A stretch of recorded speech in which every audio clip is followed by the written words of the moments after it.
안녕하십니까. 성문교회 이기배 목사입니다. 오늘도 하나님 나라의 관점으로 읽는 로마서 강해를 시작하도록 하겠습니다. 먼저 기도하겠습니다. 하나님 아버지 감사합니다. 오늘도 주님의 뜻 가운데 하나님의 말씀을 앞에 두고 하나님의 진리의 말씀, 사랑의 말씀 오늘도 받게 하시오니 감사드립니다. 이 말씀이 우리 삶 속에 가득 충만케 되어 이 말씀대로 살아 승리의 말씀이 되게 하여 주옵소서. 그래서 주님의 영광을 드러내며 살아가는 복된 삶이 되게 하여 주옵소서. 또한 육신의 강건함과 육신의 모든 형편도 진리의 하나님께서, 사랑의 하나님께서 다 헤쳐나가게 인도하시고 함께 하시며 복되게 하여 주실 줄로 믿사오니 이 믿음으로 승리케 하여 주옵소서.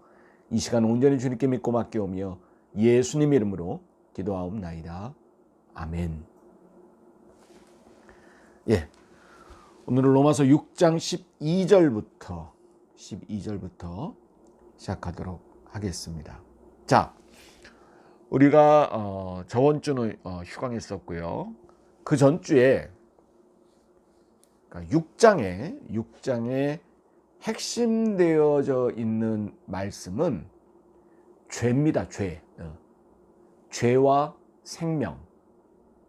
이게 이제 7장까지 그리고 8장의 하이라이트로 8장에 이걸 넘어서는 승리의 삶을 이야기하면서 8장으로 이제 중간이 일단락 됩니다.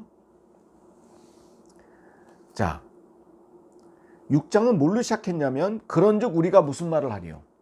앞을 받아서 그런즉 우리가 무슨 말을 하리요? 은혜를 더하게 하려고 죄에 거하겠느냐? 그럴 수 있다 없다? 그럴 수 없느니라. 그렇게 말합니다.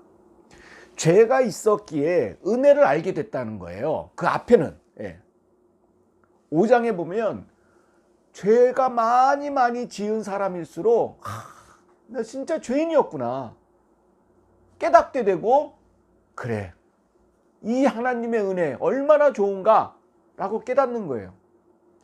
그러면 어떤 사람들이 그렇다면 이렇게 말하는 거예요.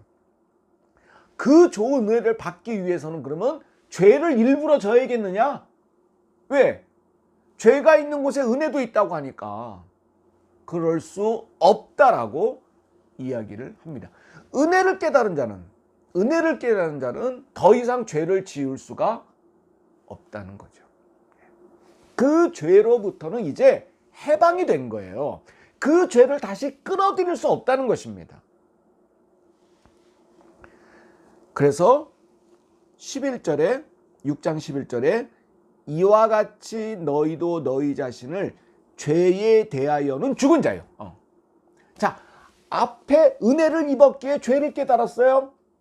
그 죄를 다시 지을 수 있다 없다? 없다. 이걸 뭐라고 표현했냐면 죄에 대해서 죽은 자라고 말을 하는 겁니다. 그리고 그리스도 예수 안에서 하나님께 대하여는 살아있는 자. 자, 죄에 대해서는 무슨 자? 죽은 자. 그리고 하나님께 대해서는 무슨 자? 살아있는 자. 자, 죄에 대해서는 죽은 자. 하나님께 대해서는 살아있는 자. 이게 여러분 6장의 핵심입니다. 그러면 어떻게 해야 돼 이제는? 그게 12절입니다. 오늘 시작되는 12절. 그러므로 너희는 죄에 대해서는 어떤 자? 죽은 자. 하나님께 대해서는 어떤 자? 살아있는 자. 그러므로 너희는, 즉 우리는 어떻게 이제 해야 돼? 살아야 돼. 뒤에 보니까 죄가 너희 죽은 몸을 지배하지 못하게 하여 몸의 사욕에 순종하지 말고, 쉽게 말하면 몸이 시키는 대로 살지 말고, 몸이 시키는 대로만 이끌려 살지 말고. 13절에 또한 너희 지체를 불의의 무기로 죄에게 내주지 말고, 같은 말입니다. 그리고 뒤에 오직 너희 자신을 죽은 자 가운데에서 다시 살아난 자 같이. 죽은 자 가운데서 다시 살아난 자는 무슨 뜻이냐면 아까 말한 죄에 대해서는 죽고 하나님께 대해서는 어떤 자? 살아있는 자. 그게 바로 죽은 자 가운데서 다시 살아나게 하신 하나님의 역사였다는 거죠. 그런 난자같이 뒷말이 중요합니다. 누구께 드리라는 거예요? 누구께 드리라는 거예요? 하나님께 드리며. 자, 내 육신을 죄의 사욕에 끌리는 대로, 육신이 끌리는 대로만 살지 말고 내 몸을 의지적으로도 노력으로도 기도함으로 노력하고 의지를 발해서 누구께 드리라는 거예요? 하나님께 드리며. 너희 지체를 의의 무기로 하나님께 드리라. 하나님께 드리며를 더 뭘 하나 넣습니다. 무슨 무기? 의의 무기. 무슨 말이냐? 자, 내 손을 저거 훔치고 싶어, 저 갖고 싶어, 도둑질 하는 데 쓰지 말고 내 손을 남을 돕는 의의 무기로 쓰라는 거예요. 의의 무기로 쓰는 게 하나님께 드린다는 뜻입니다. 내 육신을 예배드리는 곳으로 가게 하는 것도 의의 무기로 쓰는 거죠. 내 입술을 복음으로, 내 발걸음을 하나님의 선한 것으로 인도하는 것으로 쓰이게 하는 것도 바로 의의 무기로 내 지체를 쓰는 것입니다. 그래서 14절에 중요한 말, 유명한 말 나옵니다. 말씀. 죄가 너희를 주장하지 못하리니. 죄가 너희를 주장하지 못하리니. 어떻게? 이는 너희가 법 아래 있지 아니하고 어디 아래 있어요? 은혜 아래 있다. 여기는 진짜 신약의 복음서의 가장 중심을 꿰뚫는 말입니다. 이 14절은 이건 너무너무나 중요한 말씀입니다. 핵심 포인트입니다. 기독교의 핵심 포인트는 바로 로마서 6장 14절입니다. 죄가 너희를 주장하지 못하리니. 이렇게 내가 바울이 말한 이유는 너희가 어디 아래 있잖아요? 법 아래에 있지 않아. 근데 어디 있어? 은혜 아래에 있습니다. 여러분, 이거는 이후에 쭉 계속 설명이 됩니다. 거기 가서 아주 더 자세하고 명확하게 설명을 하겠지만 우리가 확실히 알아야 될 것은 우리는 어디 아래에 있지 않아요? 법 아래에 있지 않아요. 우리는 하나님의 어디 아래에 있어요? 은혜 아래에 있어요. 자, 여기서 법은 뭐냐? 어떤 사람은 이 법을 이 말씀으로 생각하는 분들이 있어요. 물론 여러분, 이 성경 말씀 안에는 율법이 들어 있습니다. 레위기 같은 곳이나 민수기 같은 곳에 율법이 들어 있어요.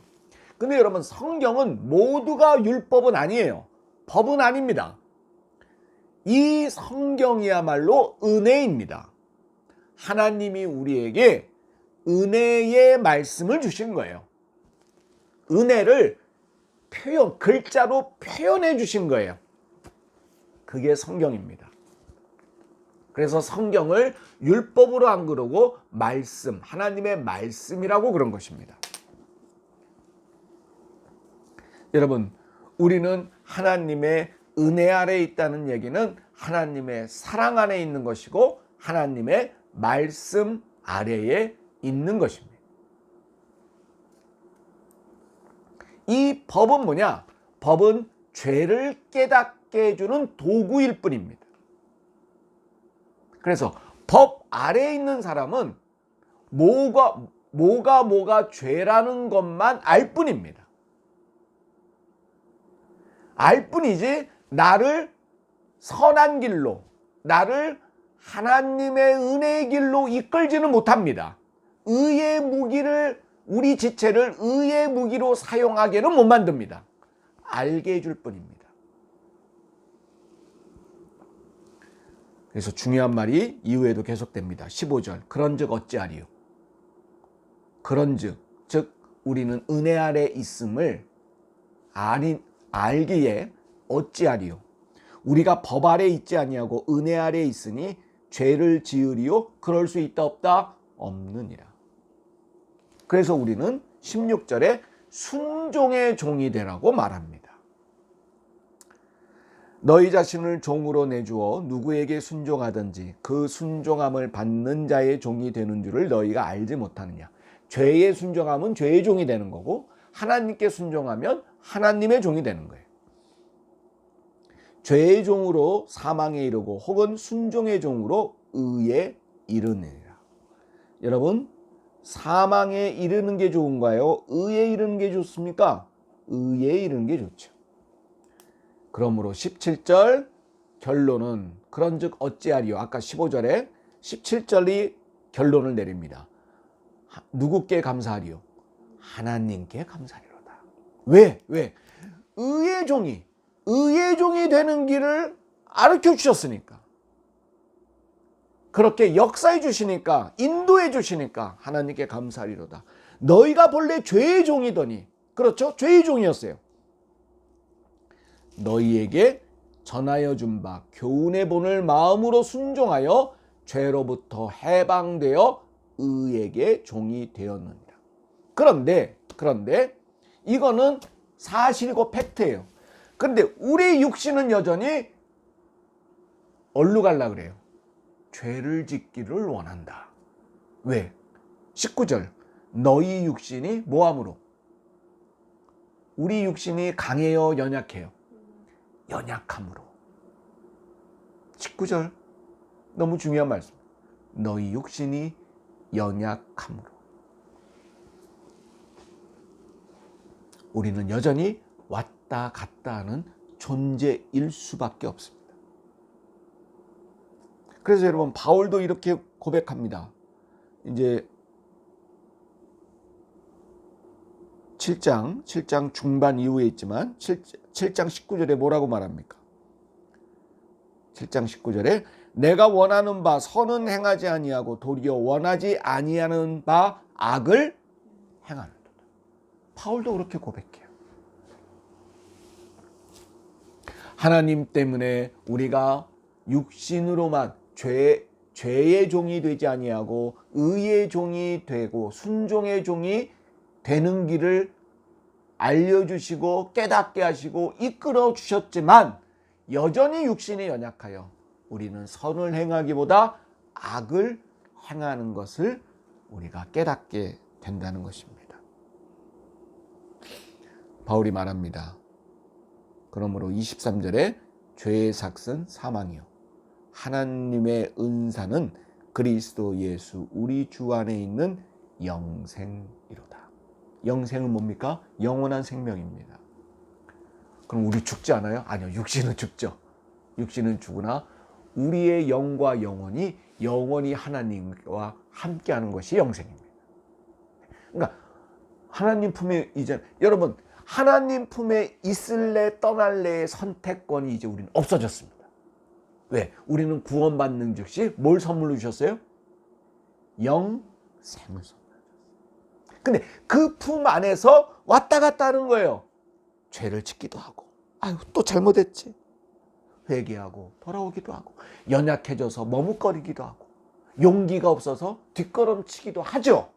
그러나 우리는 어디 품 안에서 있어요? 하나님의 품 안에서. 왜? 우리는 영생을 얻었으므로 하나님의 자녀되는 특권을 얻었기 때문에. 여러분, 자식도 못난 자식, 똑똑한 자식, 공부 잘하는 자식, 못하는 자식, 말썽 피는 자식, 말 잘 듣는 자식 여럿 있잖아요. 그러나 다 누구의 엄마의 자식들이에요.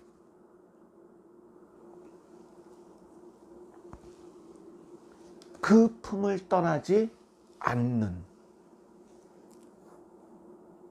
그래서 바울은 7장에 이것을 혼인관계로 비유합니다. 뭐냐면 남편과 부인이 있었는데 남편이 죽었으면 해방되는 거지만 남편이 아직 죽지 않았으면 그 아래 있는 것이라고 말합니다. 무슨 말이냐?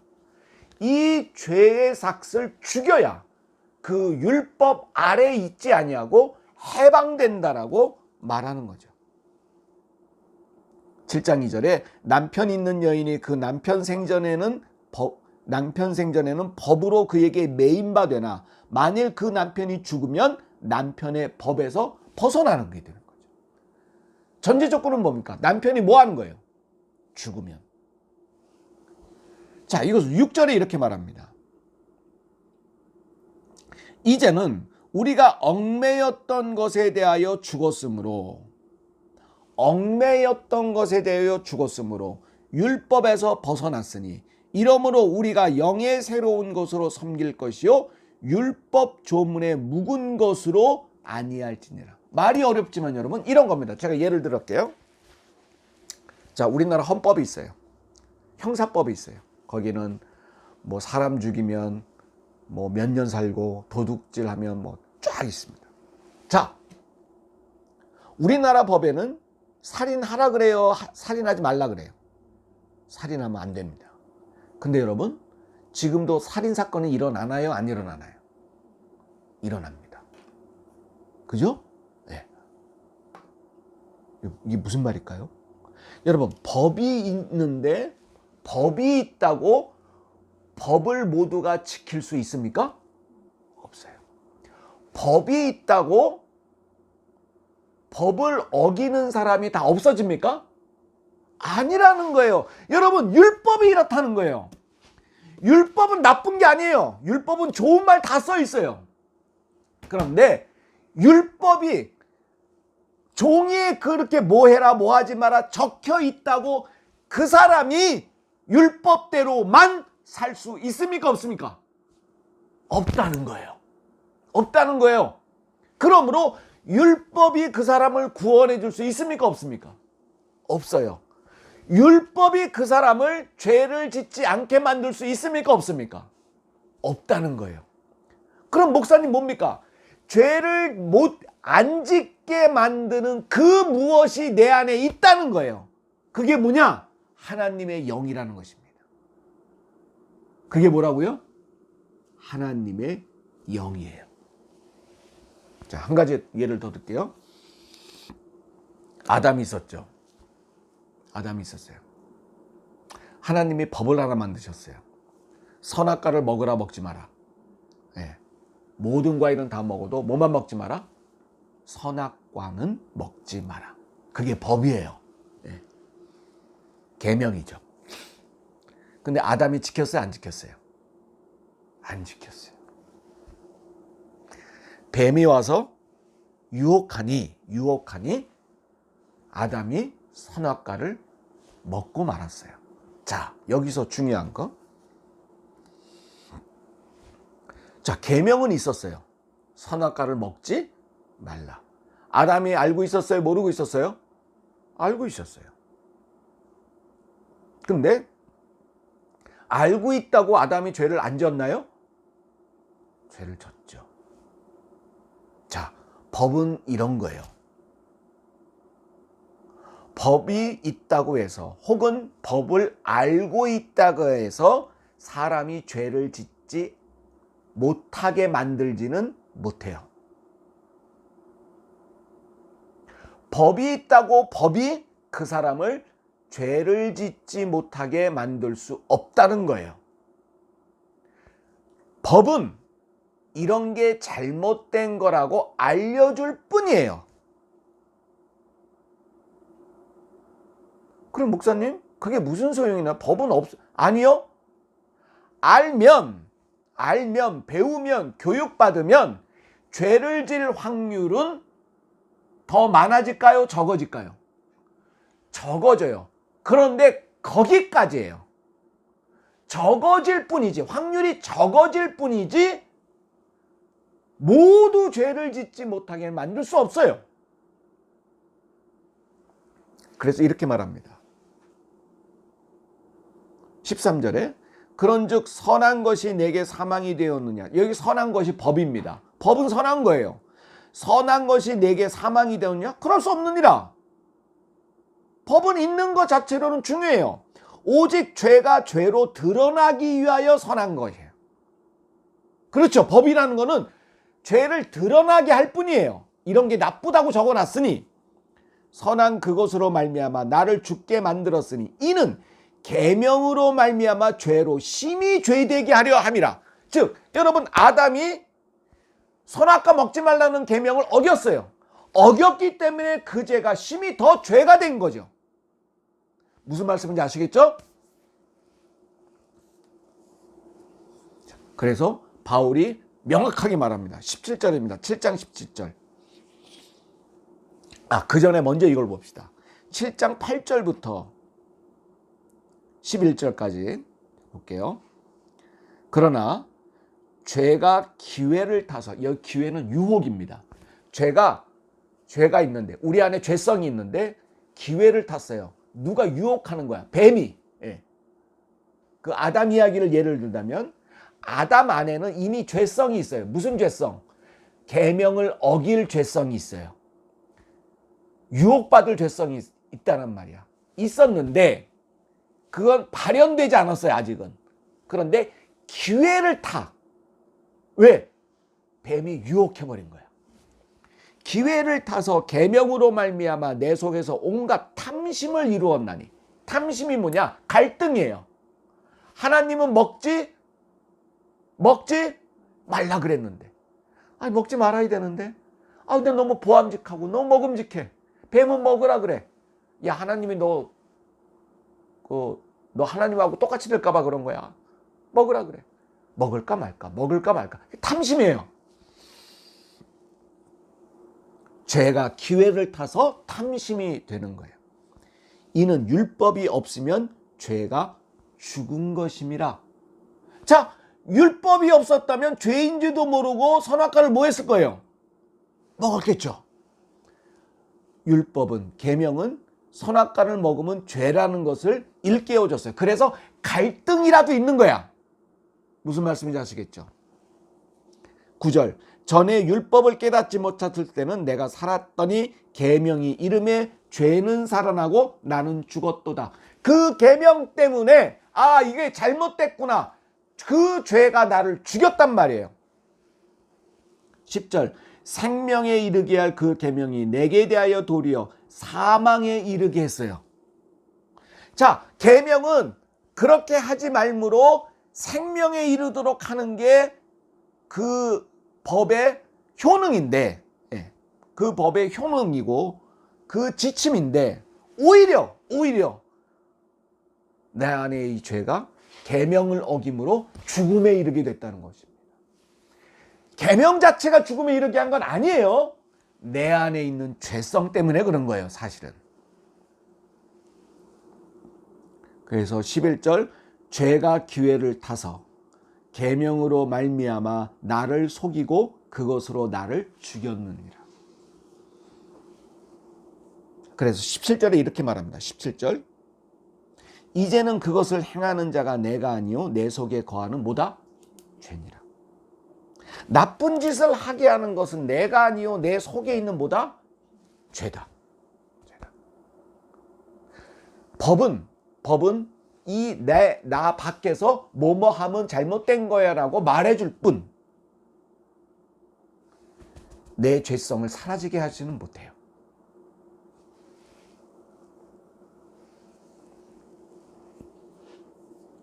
그래서 바울은 그것 때문에 갈등하는 자신을 발견합니다. 7장 23절에 이렇게 말하죠. 내 지체 속에서 한 다른 법이 내 마음의 법과 싸워 내 지체 속에 있는 죄의 법으로 나를 사로잡는 것을 보는도다. 그러므로 바울이 탄식합니다. 24절. 오라, 나는 뭐한 사람? 공고한 사람이로다. 자, 제가 오늘 이 말씀을 한번 정리해 보겠습니다. 여러분, 우리 육신이 있어요. 육신. 이 육신은 모든 사람이 해당되는 이야기입니다. 예수를 믿는 사람이건 안 믿는 사람이건 다 육신이 있습니다. 눈, 코, 입, 내 안에 피가 흐르고 내 안에 창자가 있고 이 육신뿐만 아니고 육신을 좀 더 확대하면 삶이 있어요. 육신으로 살아가는 삶이 있어요. 돈벌이 하는 삶, 뭐 인간관계 친구하고 재밌는 이야기를 나누는 삶, 뭐 관광 다니며 좋은 곳을 구경하는 삶. 내 육신이 육체가 이루어져 나가는 삶이 있어요. 육신 이게 있어요. 그리고 여러분 건너뛰어서 영이 있어요. 영은 뭐냐? 하나님이 우리에게 넣어주신 거예요. 하나님이 우리에게 깨닫게 해주시는 거예요. 육신이 있고 영이 있어요. 근데 그 가운데 뭐가 있느냐? 율법이 있어요. 자, 다시요. 한편에 우리의 육신이 있습니다. 사람의 몸과 몸으로 이루어져가는 삶이 있어요. 그리고 또 한쪽에는 영이 있어요. 근데 그 가운데 뭐가 있다고요? 율법이 있어요.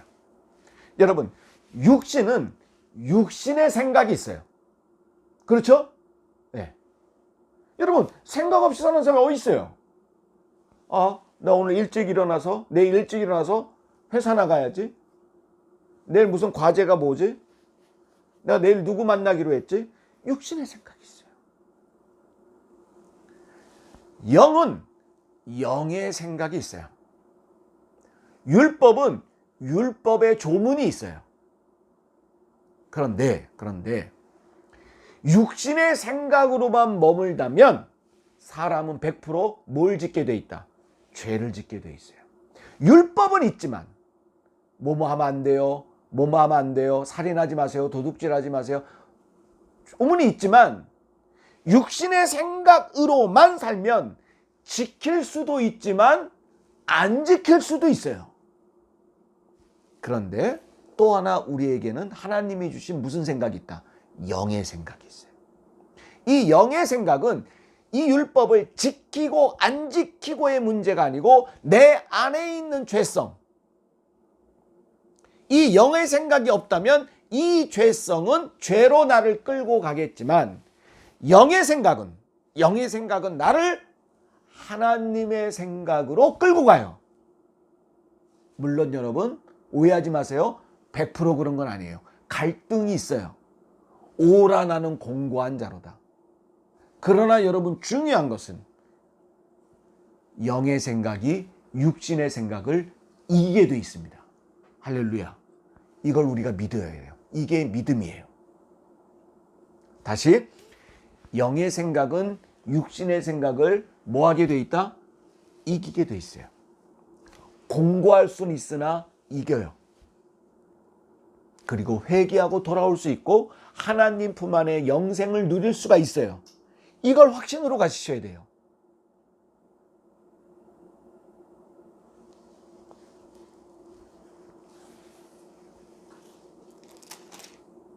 우리 8장은 안 들어갔지만 이게 7장과 더불어서 중요한 이야기 때문에 이것만 말씀드리고 마치겠습니다. 8장 6절이에요. 5절 6절 봅시다. 8장 5절 6절. 그러면 8장 초반절까지 우리가 보는 거예요. 8장 5절 6절. 우리 함께 읽어봅시다. 시작. 육신을 따르는 자는 육신의 일을, 영을 따르는 자는 영의 일을 생각하나니 육신의 생각은 사망이요 영의 생각은 생명과 평안이다. 여러분, 영의 생각을 모르면 육신의 생각만 할 수 있죠. 육신의 생각은 결국 육신의 일만 생각해요. 그러면 결국 걱정과 근심에 쌓일 수밖에 없어요. 왜냐? 인간은 기본적으로 내가 생각하는 이거 어떡하지? 돈이 부족한데 여러분, 인간은 기본적으로 내가 할 수 있는 것보다 더 크게 생각해요. 더 크게 근심하고 더 크게 걱정해요. 그러므로 여러분, 왜 찬송가도 무슨 일만 쌓였도다? 죽을 일만 쌓이는 거예요. 그런데 영의 생각이 있는 사람은, 이건 참 축복이에요. 영의 생각이 있는 사람은 육신의 일도 걱정하지만, 돈 문제 걱정하고 집안 문제 걱정하고 걱정하지만 영의 생각을 같이 할 수 있어요. 영의 생각은 뭐냐? 하나님의 도우심이에요. 하나님이 도우심을 결국 깨닫게 돼요. 하나님이 도우시는구나. 이거는 육신으로 생각하지 못해요. 인간의 뇌로는 생각하지 못해요. 영이 생각나게 해주시는 거예요. 그걸 뇌로 자극시켜서 내 머릿속에 드는 영의 생각이 있는 거죠. 그래서 육신의 생각은 사망이요, 아까 6절에 영의 생각은 생명과 뭐다? 평안이다. 할렐루야.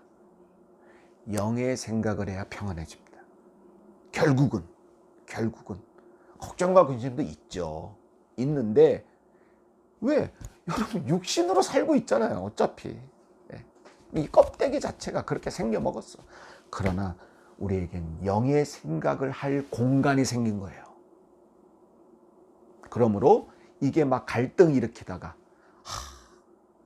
돈 하고 어떻게 이거 하다가 영의 생각, 그래 하나님이 도우시지, 아니야 또 걱정, 그래 하나님 도우시지, 할렐루야, 이러다가 또 걱정, 왔다 갔다 하다가 결국 누가 이긴다? 영의 생각이 이긴다. 할렐루야. 바울은 그걸 보자는 겁니다. 그게 은혜이라는 거예요. 그래서 우리가 어디 아래에 있다? 법의 아래에 있는 게 아니고 어디 아래에 있다? 은혜 아래에 있다. 할렐루야. 여러분, 이것을 우리가 잘 깨달으며 승리하시는 저와 여러분 되시기 바랍니다. 우리가 다음 주는 휴강이고요. 그 다음 주에 우리가 다시 뵙도록 하겠습니다. 주님 같은 기도로 마치겠습니다. 하늘에 계신 우리 아버지여, 이름이 거룩히 여김을 받으시오며 나라가 임하옵시며 뜻이 하늘에서 이루어진 것 같이 땅에서도 이루어지이다. 오늘날 우리에게 일용할 양식을 주옵시고 우리가 우리에게 죄 지은 자를 사하여 준 것 같이 우리의 죄를 사하여 주옵시고 우리를 시험에 들게 하지 마옵시며 다만 악에서 구하옵소서. 대개 나라와 권세와 영광이 아버지께 영원히 있사옵나이다. 아멘. 감사합니다.